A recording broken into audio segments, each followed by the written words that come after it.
Episode 9. In the beginning of June, I was sat in the yard reading a book, and this Kashmiri that I'd got to know came up to me and said, there's a man here that wants to see you.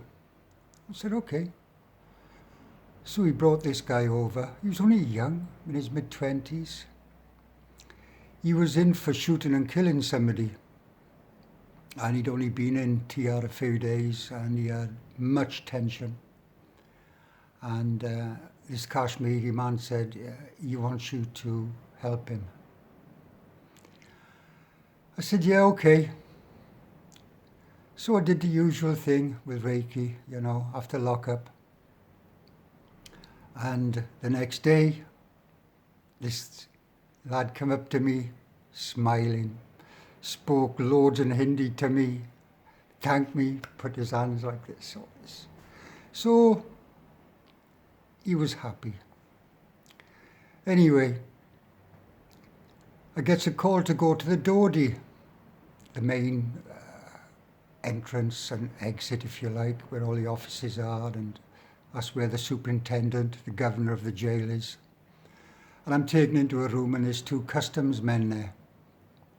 And I recognised these guys from when I got arrested. They had a bunch of papers, and they just pushed them over the table and they said, you must read this and then sign it. So I just glanced at the first page, said, no, I'm not signing that. And they said, you must, you have to sign these papers. I said, I haven't got a clue what the papers are about.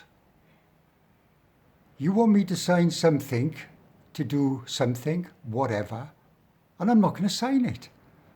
I said, so fuck off and let me be. Please excuse my language. But I was getting a bit stressed like. So this guy started arguing with me. So I argued back, I stood up and I just walked out. Went to the TSB, they did the usual search and let me back in to my jail.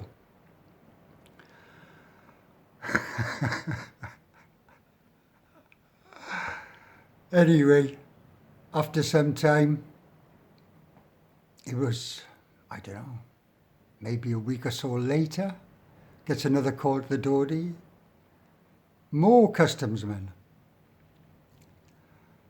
Same bunch of papers, and they said, we'd like you to read these papers. I said, I'm not reading the papers. And this one guy said, if you don't read these papers, you're going to be in serious trouble. I said, hey man, I'm in TR prison. What are you going to do? Beat me to death, like? I said, I'm not signing the papers. I said, you get me an advocate that will read them and tells me that it's okay, then I will sign it. I said, otherwise, no. So this one guy gets up, walks off.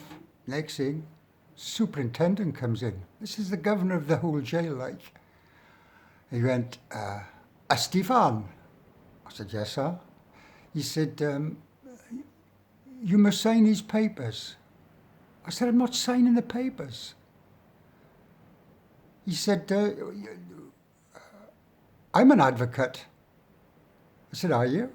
I knew he was lying, like. He said, yeah. I said, look, I'm not signing the papers, right? I don't know what it's about.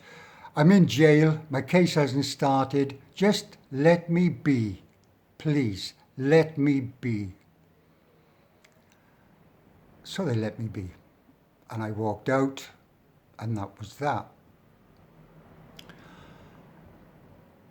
A little while later on, we were told, Danny and I and a few others, pack your bags, you're moving.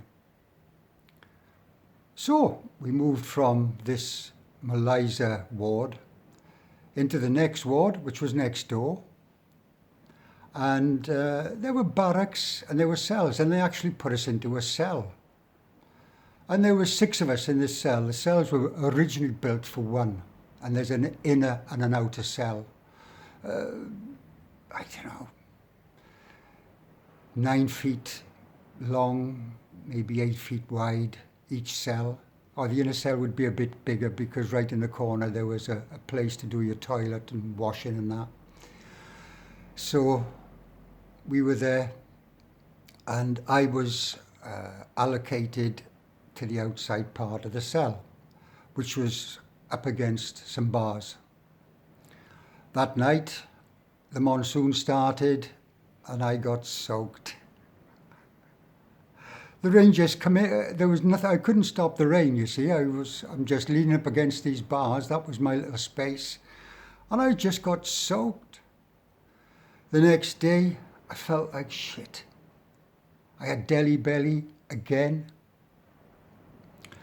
And this time I couldn't make it to the toilet in time. And it was running down my legs. Danny was laughing. And even I had to smile, you know. And that night, all I can say is I had a pretty shitty night. Thanks.